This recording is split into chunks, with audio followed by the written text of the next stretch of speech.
So what are the top 3 most painful things in the world? This question was asked on a popular social media website, reddit.com, and these were the user responses. Number 3 came in, and it was kidney stones. My fiance, she gets them, and she says it's definitely not something you want to get. Number 2 was childbirth. However, above all else, the most painful thing in the world, according to Reddit users, was stepping on a Lego. So that's what I want to talk about today. It's just the history of these little landmines and basically just how they developed over the years.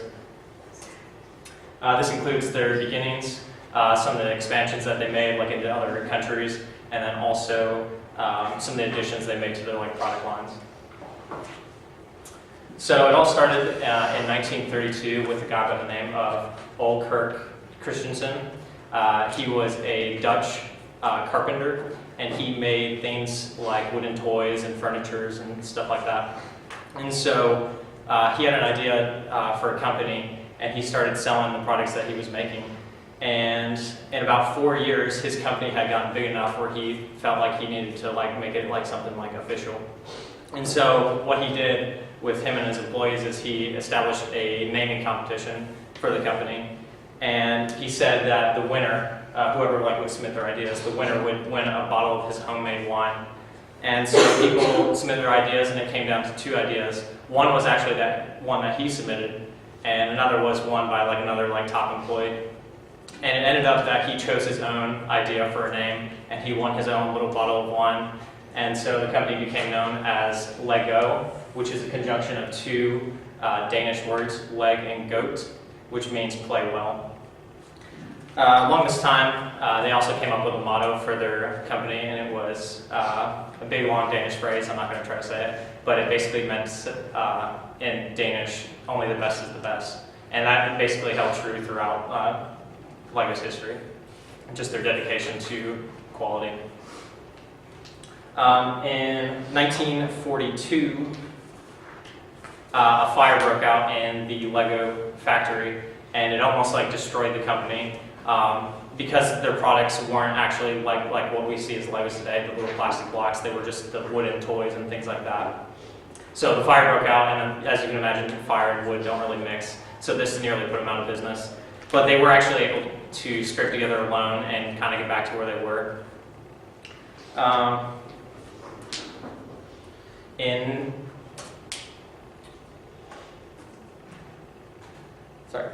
In 1953, they started to expand into other countries.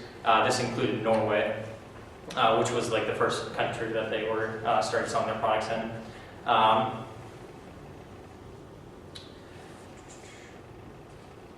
sorry, I missed this slide. Go back.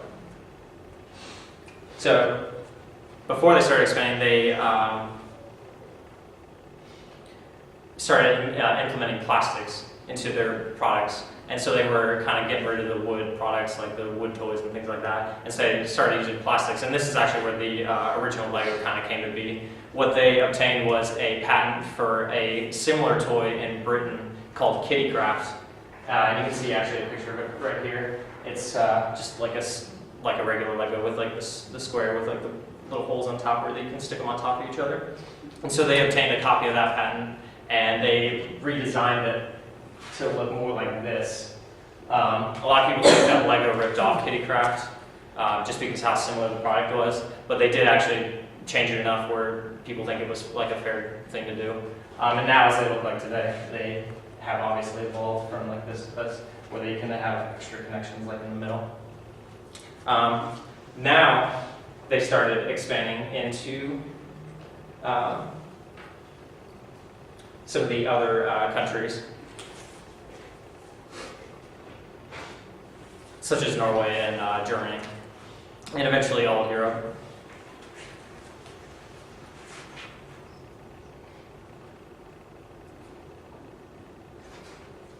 With that, they realized that they needed to kind of spice things up a little bit, because there's only so much you can do with the simple squares that you can stack. I mean, you can maybe make buildings, but what else can you make?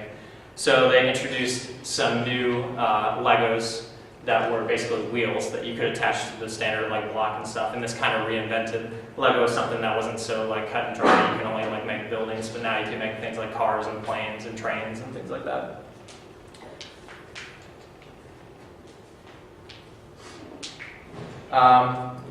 Around the same time, Lego also started introducing sets. So you could like go ahead and buy like a complete thing, and they would give you like an idea of what to make. So you could buy the set, and then they would tell you exactly how to make this specific like product. So you can make the car, the train, or whatever. And this kind of made way for future licensing deals. So like if you go to the store today, you see things like Lego Star Wars and Lego Batman, and that's really their biggest sellers today.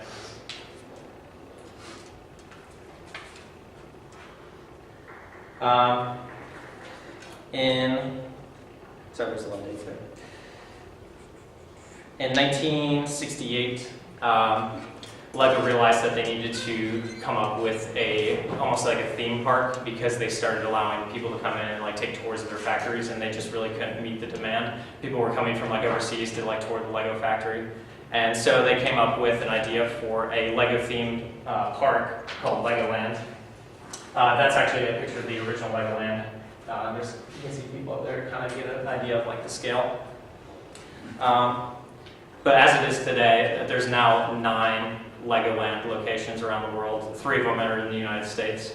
And oftentimes they'll boast things like large Lego sculptures that are often for something from like 70,000 pieces to something like maybe 700,000 pieces. For example, in Japan, they just broke a world record, which was probably the most specific Guinness Book of World Records like ever. It was the largest Lego cherry blossom. That was the record.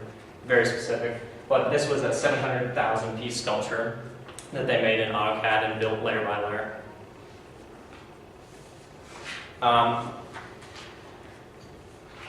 In 1974, they released the Lego person.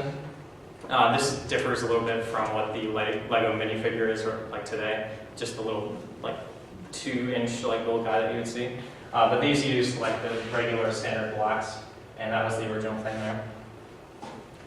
But eventually, 4 years later, they decided that they needed to release a minifigure, and so that's what we get today. They originally designed to be very generic and kind of genderless and raceless, so like the kids could use their own imaginations to like fill in like what that person was and like what their job was.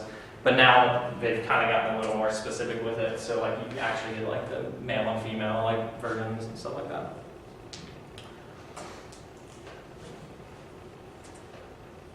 This also made way for the licensed set. The very first licensed set was Lego Star Wars, around the time that Star Wars Episode 1 was going to be released in 1999.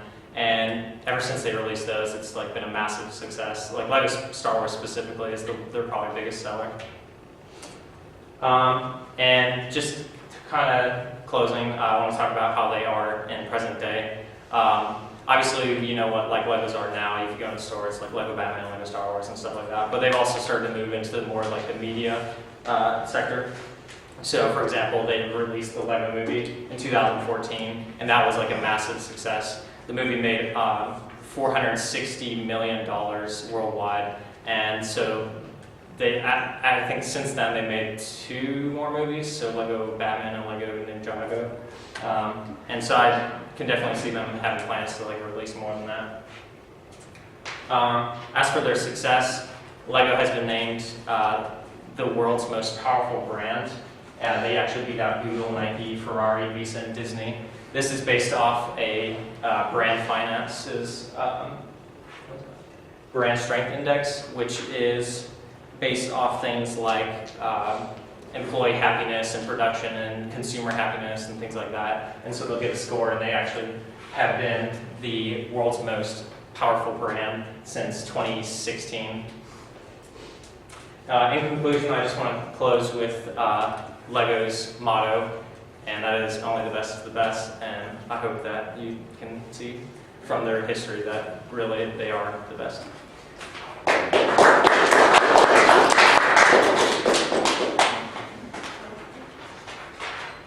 Do you agree that stepping on Lego is the most painful? I definitely don't think it's the most famous thing. What's the question? Sorry, you asked. is stepping on leg is the most. Do I actually believe that stepping on leg is the most painful thing? And no, I don't. It's probably not the most painful thing, but it's kind of funny to think about.